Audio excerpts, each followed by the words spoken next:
You ever wonder what minerals in coffee actually do? People talk about magnesium, calcium, potassium, sodium, like they're these magic ingredients. But what do they actually do? And more importantly, can you actually taste the difference? If you've looked into brew water, you've seen dozens of recipes online. Lots of people telling you what to add, but no one seems to explain why. So instead of accepting conventional wisdom, today we're gonna test it with 4 different minerals: magnesium, calcium, sodium, and potassium. Today we're using the same coffee, the same brew method, the same water temperature. The only thing changing is gonna be the mineral. Everyone says magnesium affects extraction. So to test that theory, we're doubling the magnesium in our second brew batch. And I should be done the brew around 2 minutes. That's 225. We're coming up on 3 minutes here. So it's a difference of about 5 seconds on extraction time. Now we're gonna do the taste test for magnesium. So I have 4 different cups here because we're gonna be experimenting with different variables with other minerals. TDS reading on the water for this would be 20, and the TDS reading on this would be 40 for magnesium. Boom, that's like a punch right there.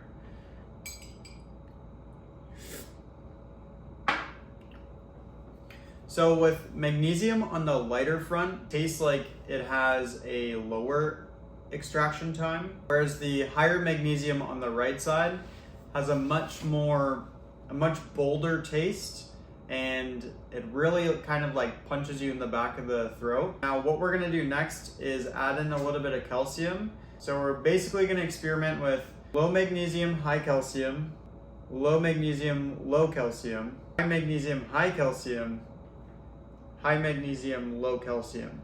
And the purpose of this, be able to taste the difference so I can make a note on what the profiles are gonna be so I can explain it to you guys so you have an idea of what kind of profile you might be more interested in.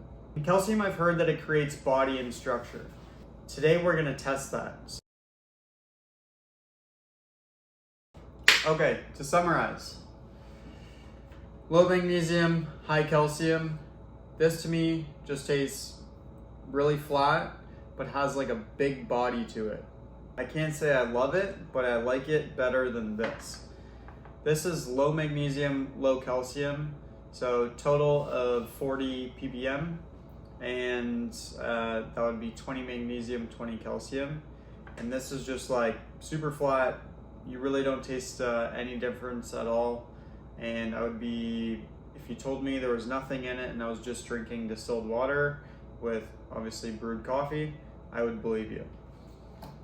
Here we have high magnesium, high calcium.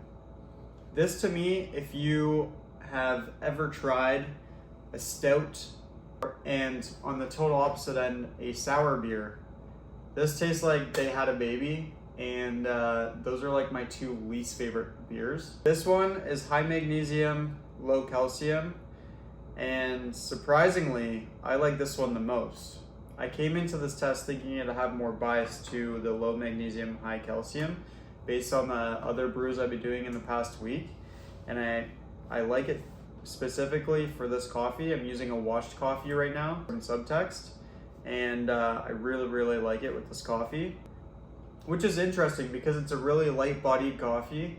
And you still like just really get the nice compliments out of the magnesium for this.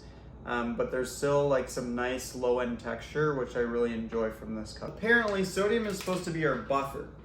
It's commonly used, we're using sodium bicarbonate, which is basically baking soda, and baking soda is commonly used in buffers. We can just take this out of here because this is doing nothing for me and I really just can't taste anything different.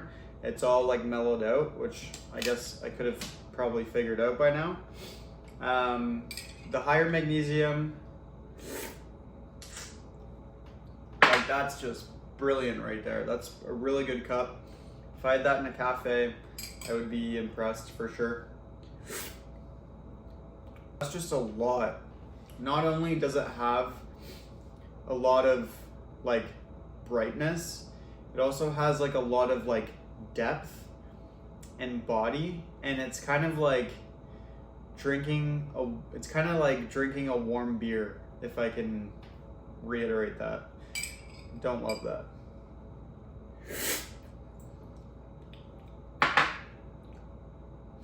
And this is good. I think this would be for someone maybe that is just venturing into specialty coffee, and like my dad, for example, would say, oh, I don't like specialty coffee because it's too acidic. And I think this like kind of mutes that, which is gonna higher calcium and then equal parts like magnesium and sodium bicarbonate.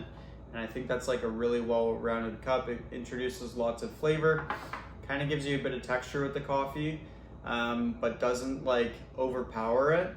Whereas like someone that like just, I mean, when you're spending $30 on a 250 gram bag of coffee, like you want to taste it. And that's where I'm taking this as the winner, which is going to be 40 ppm of magnesium. So the higher magnesium, half the amount for calcium, and equal amount calcium and sodium bicarbonate. I think that's a really good mixture, and that's something I've been working with over the last week, and I've kind of found those to be quite good. I don't think this is for anyone. I genuinely don't think anyone would enjoy that. It just tastes bad. Potassium is a mineral that's really not commonly talked about, and I think that's unfortunate because I think it has a lot to bring to the table. Well, I like to say like the luxury element of the coffee, and it kind of helps to like, in my opinion, smooth it out. But here we're gonna kind of taste firsthand. I only have potassium chloride, so in this instance it might be a little too bright, but let's see. So what we've done is just add what the TDS would read as 10 ppm for potassium. So from what I've read, potassium is supposed to be like an enhancer, but it doesn't really do too much. So let's give it a shot.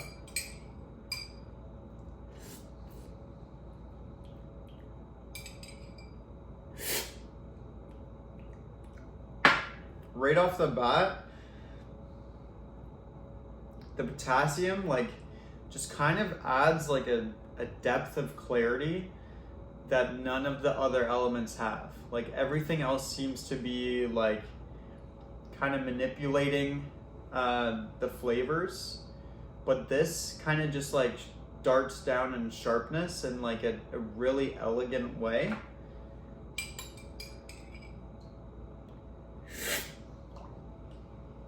Oh yeah. I mean, smooth. It, for how little we used, it's doing a lot. So what did we learn today? Well, magnesium brings sweetness, and out of all the mixtures that we kind of worked through, the one with the higher magnesium concentrate was by far the best when paired with an equally lower amount of calcium. I think the most surprising part of today's discovery was the elements that potassium brings to the cup of coffee. Probably the biggest takeaway is the need to experiment with potassium bicarbonate over potassium chloride.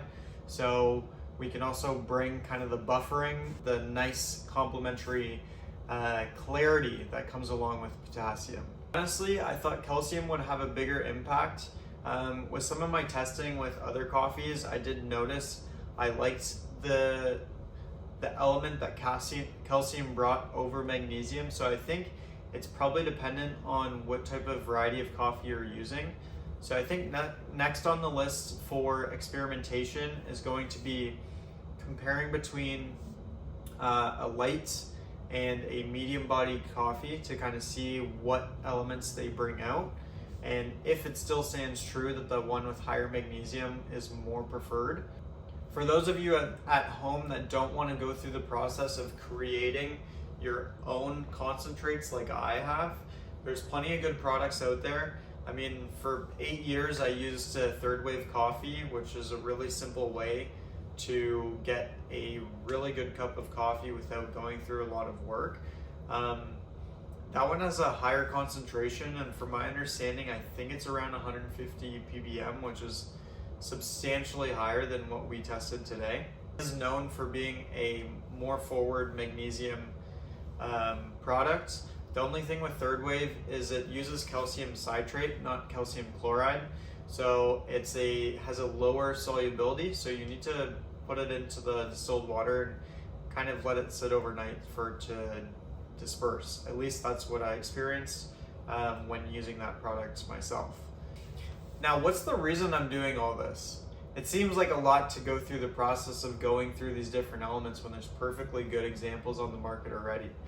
Well, for one, when you're using something for so long without thinking about it, yes, it's a luxury, but when you start thinking about the business side of it, you want to know what you're actually tasting and what works and what's needed and what's not. If you don't know already, I'm building Tare. It's going to be an all-in-one subscription platform that's going to give you a variety of coffee on a monthly basis.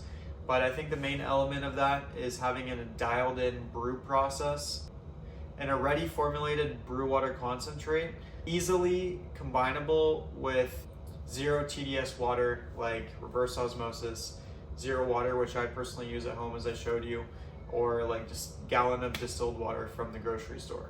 The reason I think this is so important is that roasters put all the effort into creating relationships with farms, documenting the process on the roasting and drying period and all that stuff. But when it comes to putting the coffee on the shelves, they kind of leave it up to your imagination to reap all the benefits out of the coffee, and I just think that's kind of like a flawed process. At least from my experience when talking to other, at least cafe owners, very knowledgeable ones, they have good recommendations as what you should use at home to get the same outcome that they do. But if you're going to a chain cafe or commercial cafe, I mean, some of these baristas don't even know what Third Wave water is, or what brew water is, or what's in their water that they're already using. Specialty coffee is not cheap. You can get a can of Folgers for $5 and it'll probably last you 6 months to a year. So if you're spending $30 on a bag of coffee 3-4 times a month, you want to get the most out of it. The whole point of this channel is to document the process of going from zero to what will be Tare, and taking Tare from nothing to something, and how I am coming to the conclusions of all these formulations between concentrates. We'll be experimenting with roasting profiles and a variety of different elements that are important to the coffee process. And I'm basically learning all this stuff from zero. So if you like that and that sounds interesting to you, please keep watching, subscribe, like, and leave a comment of what you do or don't like about these videos, because trust me, I'm new and I can take all the feedback I can. Thank you so much for watching, and see you next time.